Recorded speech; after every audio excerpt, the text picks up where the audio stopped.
ধন্যবাদ ব্রো। আসলে এত একটার পরে কারো ধৈর্য থাকে কিনা আর সুন্দর সুন্দর কথা শোনার পরে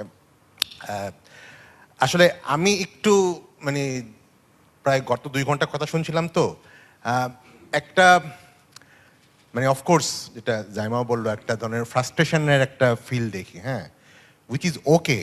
বাট আমার কাছে মনে হয় যে অনেক সময় হয় কি মানে যুদ্ধে জেতার পরে যে বিজয়ী সে যদি পরাজিতর মতো ফিল করে তাহলে it is not a good thing. আপনাদেরকে আসলে all of you are youth, হ্যাঁ, আমরা তো এখানে যারা আছেন হয়তো আমি ফাহমিদা পা অব্র বর্ডার লাইনে আছেন, আমরা তো একটু অন্য generation, but most of you are actually young. মানে আপনারা যে আসলে 2024 সালে মানে কিরকম একটা জিনিস মানে করছেন, হ্যাঁ, এটা এখনো আমি আমার এই বয়সে এসে আমার কাছে I have some goosebumps.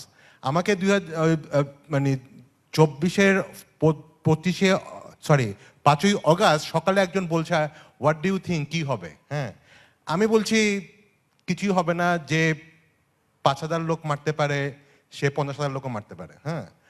But এই যে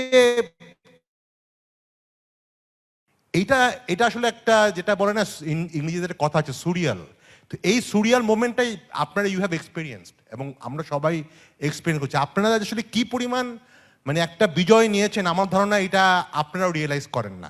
আমরা যারা আগে জেনারেশন কিছুটা আছি আমরা জানি যে আমরা কি পরিমাণ একটা ডিপ্রেসিং ফ্রাস্ট্রেটিং একটা সময়ে গত 1.5 যুগ কাটিয়েছি এবং এখানে we are extremely grateful to your যারা এখানে অনেক কিছু ভাব নেয় এখন আমাদের যারা সিনিয়ররা পলিটিক্যালরা এরা আসলে ভাব নেওয়ার জন্য নেয়, but they also know that তাদের অনেকেই জেলের মধ্যে তারা মারা যেত যদি 24 না হতো। অতএব you should be very proud of your achievement.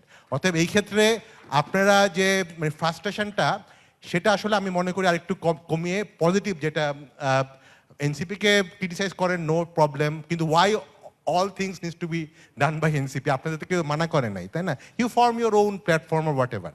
But আমার কাছে মনে হয় যেই জিনিসটা আসলে আপনাদের রিয়েলাইজ করা দরকার, আমি একটু উদাহরণ দিই। দেখেন এখন আজকে ইরান ইউএসএ একটা ডিল হয়তো হচ্ছে, সবচেয়ে বড় জিনিস কি ছিল যে নিউক্লিয়ার আর্ম রাখা না রাখা নিয়ে, তাই না?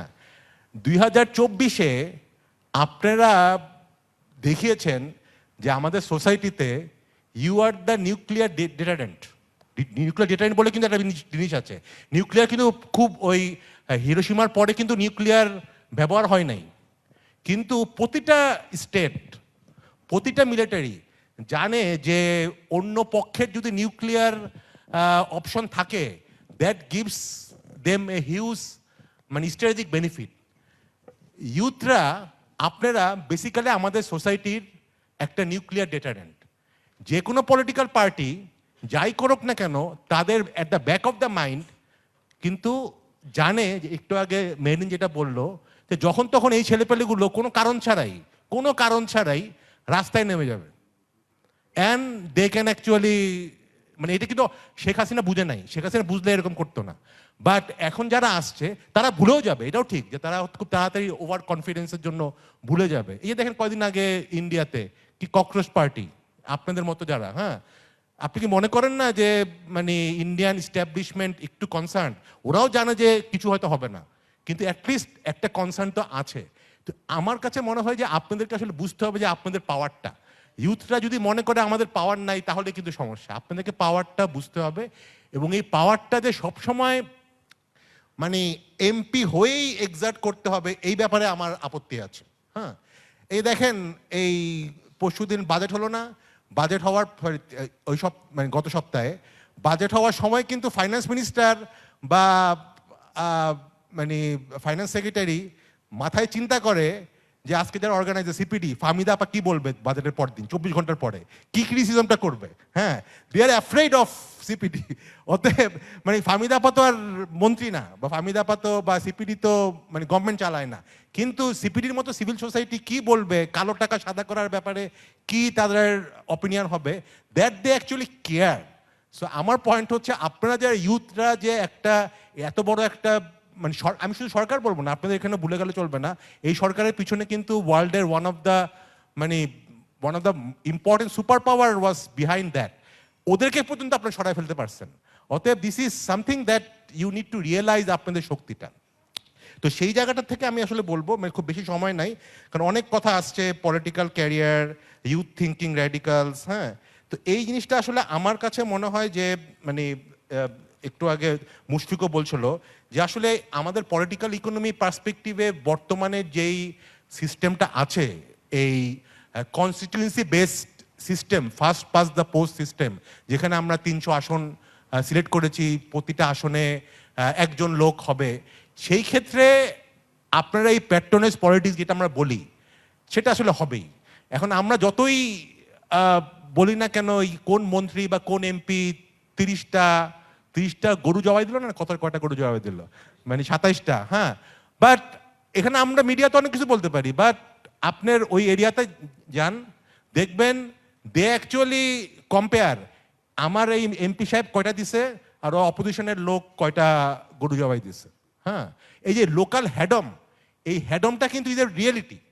আনফর্চুনেটলি মানে ইনসিডেন্টালি হাসনাত বলেন, নাহিদ বলেন বা আক্তার বলেন, সবারই কিন্তু ওইটা আসলে করতে হবে তাকে যদি তার আসনটা টিকায় রাখতে হয়। তো মেইন প্রবলেমটা হচ্ছে আমাদেরকে এই সিস্টেমটার ব্যাপারে কিন্তু আমি দেখলাম না যে আপনারা কেউ কথা বলছেন, যে আমাদের এই যে ফার্স্ট পাস দ্য পোস্ট, এই 300 আসন ভিত্তিক, লোকালিটি ভিত্তিক, যেখানে আসলে শুধু লোকাল মানি, লোকাল মাসেল, লোকাল ইনফ্লুয়েন্স এবং অলসো লোকাল মানে ফ্যামিলি, হ্যাঁ। কারণ অনেক ক্ষেত্রে দেখবেন বাবার ছেলে ওটা হচ্ছে বা মেয়ে হচ্ছে, তো সেই জায়গাটাতে কিন্তু আলটিমেটলি দিস এ রিয়েলিটি। তো আমাদের এই পার্সপেক্টিভটা যদি আমরা চেঞ্জ না করি, শামীম একটু কথা বললো যে আসলে সেটেলমেন্ট আর ইনস্টিটিউশন, আমার ভালো লাগছে। আমাদের আসলে আমাদের এই মানে গভর্নমেন্টের মানে পলিটিক্যাল সিস্টেমের মাধ্যমে রাষ্ট্র পরিচালনা করার যে সিস্টেমটা আছে, 300 আসন base, first past the post base সিস্টেমটাকে চেঞ্জ করার সময় আসছে। আমরা সিভিল সোসাইটির পক্ষ থেকে গত 1.5 বছরের প্রচুর চেষ্টা করেছিলাম যে অ্যাটলিস্ট আপার হাউসে যাতে একটা প্রপোর্শনাল রিপ্রেজেন্টেশন আসে, যাতে যে সকল পার্টিরা খুব লোকালি স্ট্রং না, হ্যাঁ, লোকাল ক্যান্ডিডেট ওয়াইজ স্ট্রং না, কিন্তু সারা দেশে তাদের একটা অ্যাপিল আছে, তারা যাতে রিপ্রেজেন্টেড হয়। কিন্তু আনফর্চুনেটলি দেখলাম যে আমরা যে গণভোটে কিন্তু সেটা বলাও আছে যে আপার হাউসে উইল বি পিয়ার, হ্যাঁ। তো সেইটা কিন্তু আলটিমেটলি 70% লোক দিল, তারপরও এটা কিন্তু নেওয়া হয় নাই। তো সেটা ভেরি আনফর্চুনেট, যদিও এখানে সরকারের কেউ নাই, নীতি নির্ধারকের মধ্যে নাই, কিন্তু আমরা কিন্তু সেটা কন্টিনিউয়াস বলে আসছি।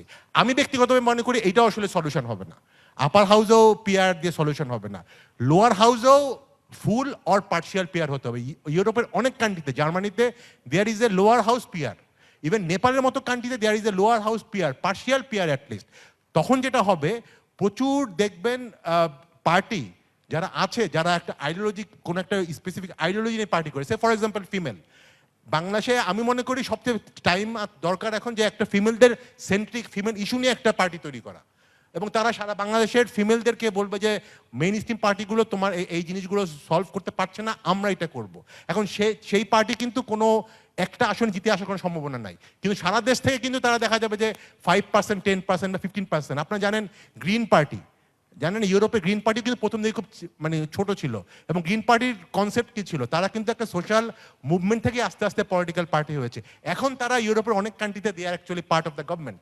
সো এরকম জিনিসটা তখনই সম্ভব যখন আমরা আমাদের এই যে পার্লামেন্টারি সিস্টেম, এক্সিস্টিং পার্লামেন্ট সিস্টেমটাকে চেঞ্জ করে একটা প্রপোর্শনেট বেস করতে পারি। Let us start with partial, আমি বলছি না যে সারা 300 আসনের কোনোটাই হবে না, late us start with partial. একটা পর্যায়ে হয়তো আমরা ফুল পিয়ারে যেতে পারি।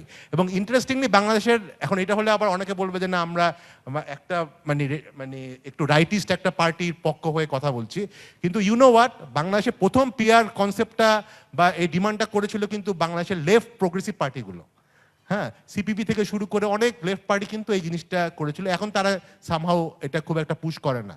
তো আমার কাছে মনে হয় এই জায়গাটাও আপনাদের চিন্তা করা দরকার, যদি ইউথদের মানে ক্ষমতাতে তাদেরকে রিপ্রেজেন্টেট করতে হবে। ফার্স্ট অফ অল আমি মনে করি ইউথটা ক্ষমতায় না থাকলেও, সরকারে না থাকলেও they can be enough strong, যেটা আমি বললাম যে আপনারা বেসিক্যালি সোসাইটির নিউক্লিয়ার ডেটারেন্ট, হ্যাঁ।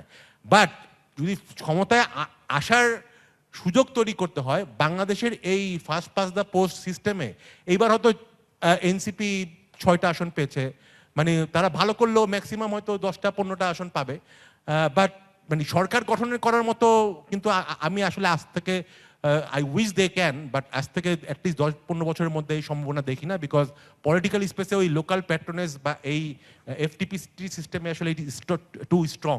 তো সেই জায়গাটাতে আমি মনে করি যে মানে এই সিস্টেমের ব্যাপারেও কোশ্চেন করা উচিত, আলোচনা করা উচিত যে আমাদের এই মানে সরকার গঠনের প্রক্রিয়াটাকে আমরা কীভাবে করব।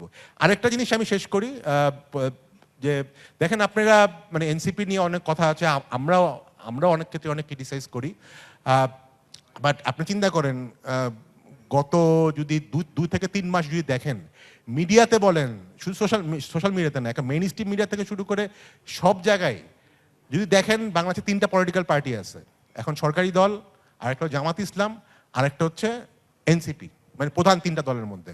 আপনি যদি দেখেন যে লোকজন কাকে নিয়ে কথা বলছে, কাকে নিয়ে কার বক্তব্য নিয়ে লোকে কথা বলছে, NCP is far ahead then our main opposition Jamaat Islam, কিন্তু তার কিন্তু এমপি মাত্র 6 জন, আর জামাতের এমপি হতে প্রায় 70 জন। অতএব তারা মানে উই ক্রিটিসাইজ, যেমন পার্টিকুলারলি আমি নিজে অনেকবার বলেছি যে প্রাইভেট ইউনিভার্সিটি ছেলেপেলেদেরকে ইনভলভ করা থেকে শুরু করে অনেক কিছু, I have lot of criticism on them, but at least they have tried. And Zaima যেটা বললো ঠিক আছে, কারো যদি আপত্তি থাকে তাদের মানে ওয়ে অফ পলিটিক্সে, let you also form another platforms. তো এরকম যদি আমরা না করে শুধুমাত্র যে গাল ফুলিয়ে বসে থাকলে তো আসলে হবে না। আর আরেকটা ব্যাপার দিয়ে আমি শেষ করবো, আমি একটু আমার এক ছোট ভাই এখানে বলছিলেন যে মানে এনসিপি মুক্তিযুদ্ধ বিরোধী। হ্যাঁ, আমি আসলে ব্যক্তিগতভাবে মনে করি কি এই জিনিসটা আমাদের আসলে মানে অফকোর্স মত প্রকাশের ভিন্নতা থাকতেই পারে, বাট যে কাউকে হঠাৎ করে মুক্তিযুদ্ধের বিরোধী বা এই বলাটা আসলে ঠিক না, কারণ আমরা দিজ আর সব অল পিপল যারা 71-এর অনেক পরে জন্ম নিছে, দে ওন বাংলাদেশ, তারা তাদের রক্তে মিশে আছে বাংলাদেশ, তারা তো কোনোভাবে মানে মানে মুক্তিযোদ্ধার বিরোধের খবর ওটা এই এই এই এই মানে পলিটিক্স আসলে আগের সরকার করছিল সোসাইটিকে ডিভাইড করার জন্য। Let us not try to divide society anymore. আমরা সবাই বাংলাদেশি, সবাই বাংলাদেশকে ভালোবাসি, and Muktijuddho is something that we all own. এর ব্যাপারে কোনো আসলে মানে কোশ্চেনই থাকার কথা না। We own Muktijuddho, we own 24। তো আমি একটু বলেই শেষ করলাম, সরি আমি কিন্তু কোন ক্রিটিসিজমের কথা বলিনি। হ্যাঁ, আচ্ছা আচ্ছা, না মানে তাদের তাদের এই এই তারা কমিটেড না, এটাও আসলে আমার মনে হয় চিন্তা করা উচিত, আমার ব্যক্তিগত অপিনিয়ন বললাম। হ্যাঁ, আই ডোন্ট থিঙ্ক এনসিপি কেউ থাকলেও তারা ডিফেন্ড করতে পারতো। আমি যেহেতু এনসিপি না, আমি ডিফেন্ড করতে পারবো না, বাট এই ক্রিটিসিজম থাকা উচিত, বাট তারপরেও আমার কাছে মনে হয় একটু আমাদের সচেতনভাবে এটা বলা উচিত। এনিওয়ে আমাকে ধন্যবাদ। ধন্যবাদ ভাই, ধন্যবাদ।